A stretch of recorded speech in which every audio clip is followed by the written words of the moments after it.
Good evening. The race is on to move tens of thousands of people out of harm's way before dangerous bushfire conditions return on Saturday. A 7-day state of emergency will begin at 9 o'clock tomorrow morning. The RFS has declared a tourist leave zone stretching from Bateman's Bay past Bega and down to Wonboyne, that's near the Victorian border. Long lines of visitors began making their way home as locals made preparations to stay and fight. Our reporters are across the state's fire grounds. We begin our coverage with Alex Hart in Bateman's Bay. Stuck in stifling smoke, car after car choked in traffic, the great escape on a highway out of their living hell. As soon as we got that major warning, we thought, let's go. At Bateman's Bay, a huge queue to get to a petrol station, barely moving. Amanda Turner gave up and started walking with jerry cans. Oh, it's pretty bad, the smoke. We just want to get some fuel and get home. Knowing worse may be to come. How worried are you about Saturday? Oh, pretty nervous. Got to get to Melbourne. We didn't want to hang around for Saturday. Cars and campers loaded with the emotional baggage of a horror holiday. For locals, though, it's hard to see a way out. Everybody's panicking and, yeah, it's pretty surreal. It's just a collective sort of sense of anxiety and that uncertainty. This dad, kids in tow, also on the hunt for fuel. We've got nearly enough, but not quite enough. I don't want to take the risk with the kids, so... Yeah. It's the only way you can travel, huh? Exactly, yeah, shopping trolley. Managing children while managing fear. Just trying to stay safe. It's stressful not knowing, not having any contact. The stress of not just dealing with the situation right now, but what lies ahead. We will be declaring a state of emergency from 9 a.m. tomorrow that will last 7 days to make sure we're taking every single precaution to be prepared for what could be a horrible day on Saturday. We've still got a very volatile and active fireground situation right across a very broad geographic area of New South Wales. Asked if the federal government had done enough to help, the Prime Minister was adamant the response effort was happening as quickly and safely as possible. I understand the anxiety and I understand the fear that is there for many, and I understand the frustration. And what we won't allow to happen is for governments to be tripping over each other in order to somehow outbid each other in the response. Adding there'd been no request yet from the state government to bring in extra defence support. Everything that humanly possibly can be done is being done. We've certainly already asked and received a lot of assistance from the federal government already. The scale of those on the move from the south coast is enormous. Everyone in the entire Kosciuszko National Park told to get out by 10 a.m. tomorrow morning. Once on the road, though, there are still hurdles. The Princes Highway heading north had to be shut this afternoon after a flare-up near the Sussex Inlet turnoff. This was how it looked at one petrol station open at Bateman's Bay this morning. Going nuts. Day 5. Having waited so long to get fuel, many drivers are only finding out when they fill up that they have to pay with cash. So many have been driving off without paying that at one point police told the manager here to close. 1 in 8. It's not fair. It's not good. The honest ones appalled. Couldn't be lower. Terrible. This time of year, what's going on there, taking advantage of these nice people. Yeah. It's just disgusting. It's not good behaviour, but people are taking advantage, I guess. Despite suffering financial loss, the manager is selflessly putting others first and staying open. Lack of communication and access has been a major problem here, but last night, at last, fuel began coming in with the welcome arrival of tankers, and today, generators. At the local Woolworths, more queues, a drip feed of customers, just a handful let in at a time. Baby food especially, and baby formula, you just run out of it like that quickly. It's like out of the movies, yeah. Exactly the same. It's weird, it's crazy. Just like a third world country at the moment, mate. You're stuck here, mate. We've got no fuel. This worker from another store says it's been chaos. Punch-ups, just people arguing, can't get in, can't do this, can't do that, can't get this, can't get water. Can't get nappies, it's just terrible. An area normally bustling with tourist dollars, now holidaymakers can't wait to get out. The best thing is to go home and come back next year when we've rebuilt. And as the clock ticks down to Saturday, the strong message is it's flight over fight. Let's go now to Alex, who remains at Batemans Bay. Alex, good evening. What areas are the firefighters most concerned about for Saturday?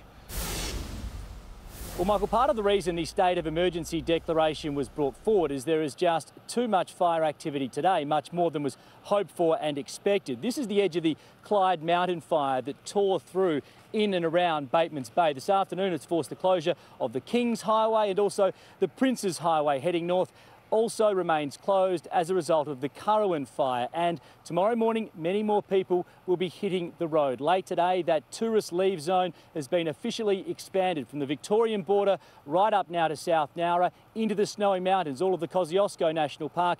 People there told to evacuate, then over into places like Batlow and Tumbarumba. Pretty much the whole southeast corner of the state will come under threat on Saturday. Michael. All right, Alex, thank you for that. Now, about 2 hours south of Batemans Bay, another evacuation order for the tiny community of Bermagui. Hundreds of residents told to get out now or face devastation. Tim Lester's been meeting worried residents scrambling to leave. We need to move to... The Mayor addresses the people of Bermagui and tells them to get out of town. Our RFS resources are stretched. We strongly advise you to leave now. Saturday's forecast is dangerous and their coastal paradise is in the crosshairs of an expected firestorm. Their fire mapping shows Bermagui comes under direct threat. We cannot guarantee your safety. I feel like I'm a refugee in my own country. 500 people overflowed from the meeting venue. And I'm not brave enough to stay and defend my house. We've just got to go. We've got really not much choice, I don't think. While other locals sat in a 4-hour queue for fuel, waiting for a generator to drive the pumps. Our plan is just to get to Bega, to the showground, and then go from there. Bermagui's supermarket has run out of fresh food. They shut the doors at midday before 91-year-old local Ted Hutt could buy his groceries. He and his 92-year-old wife want to stay home on Saturday. But why not? What can happen? I see it coming, I can jump in the scooter and bugger off somewhere. Bugger off where? I don't know, down to the beach. Some here are shifting to the town in our south that has food and fuel, Bega, but others are getting out altogether. The Prime Minister, though, flying in. With wife Jenny, they received a briefing at the RFS Control Centre in Bega late this afternoon. This line here's where it is now. He'll drive up north to inspect towns devastated by the fires.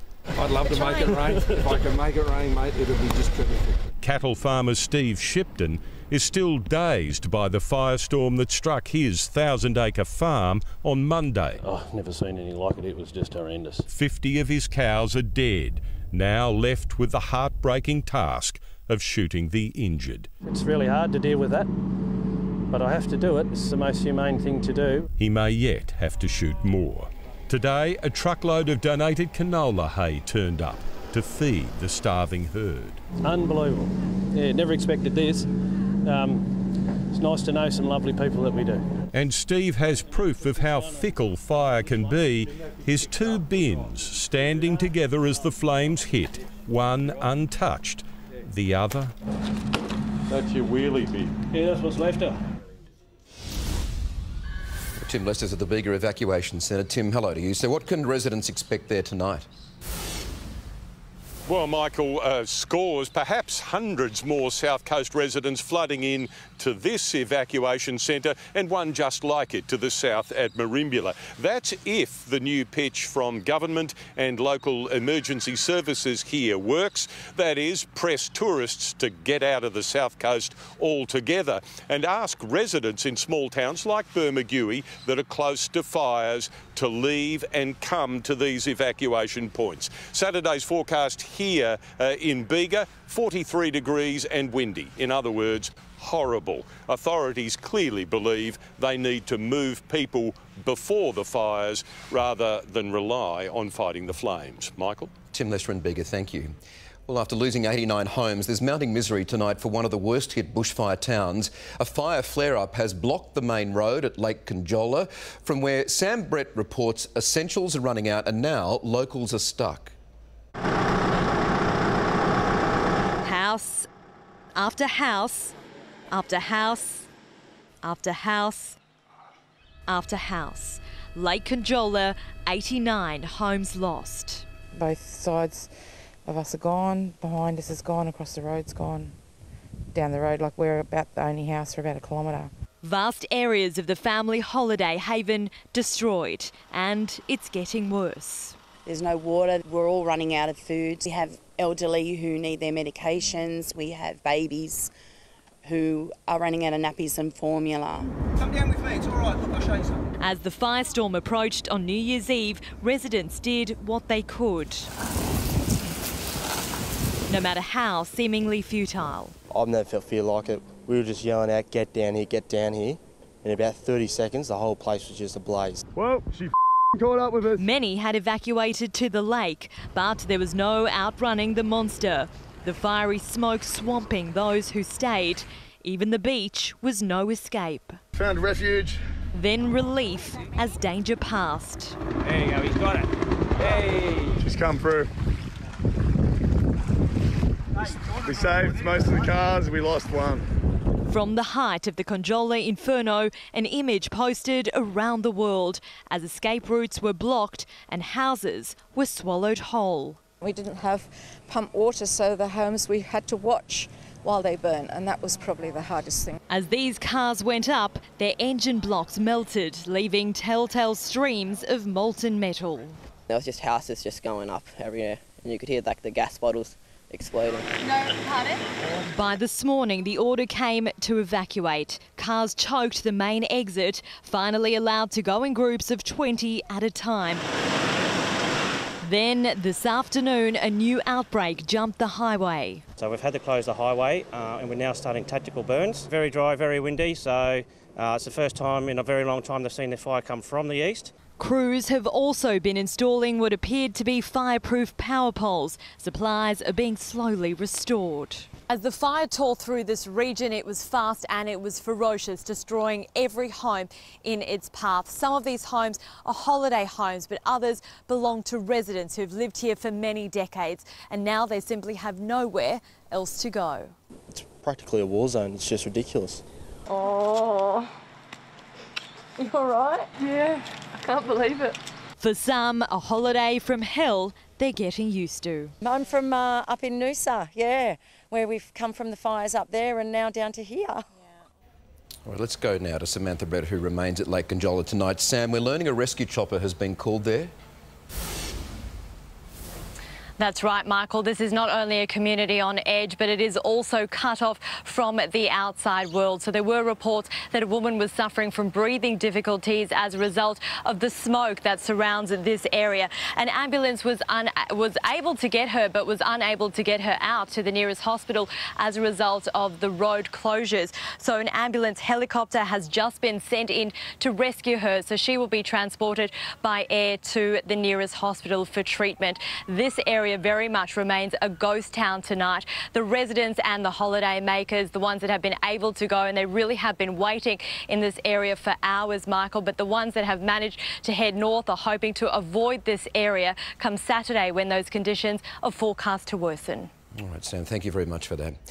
Now, in Victoria, the bushfire emergency is far from over. So far, there have been one confirmed death, but there are grave fears for 17 others still missing in East Gippsland, while thousands of people in the seaside town of Malakuta are awaiting rescue from the Navy before horror conditions return there this weekend. Grabbing life jackets and a ticket out. Evacuees gather on the wharf at Malakuta. Boats the only way to escape this isolated town and its choking fog of misery. Right place, right time. We've been really lucky to have a close connection that's hooked us up. 4,000 people trapped, most of them tourists. I'm here with 4 kids, but I know my husband won't leave, so we don't know what to do. Here, a desperate mum tries to give her toddler daughter some face mask protection, with doctors declaring the lingering smoke an extreme health hazard. Are your families okay? Yeah. With roads cut and skies too dark to fly through, the Navy has been called in. The 16,000-tonne landing ship HMAS Choules arrived this morning at dawn. Residents and tourists desperate to leave today given an evacuation briefing in the local cinema without power and in darkness. Current planning is that we can take up to 1,000 people per voyage.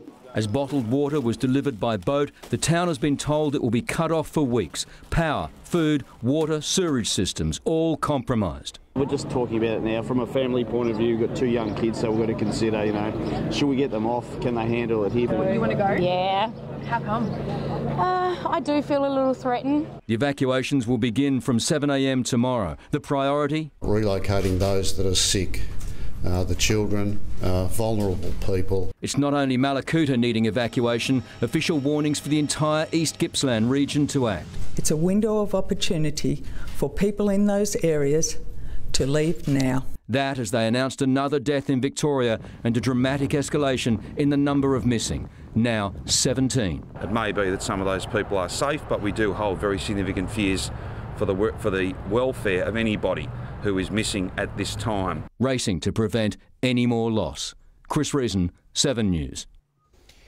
Well, as we heard earlier, it's the extreme fire danger returning on Saturday that's prompted the South Coast evacuation. The forecast is for hot, dry, windy conditions as bad as or even worse than New Year's Eve.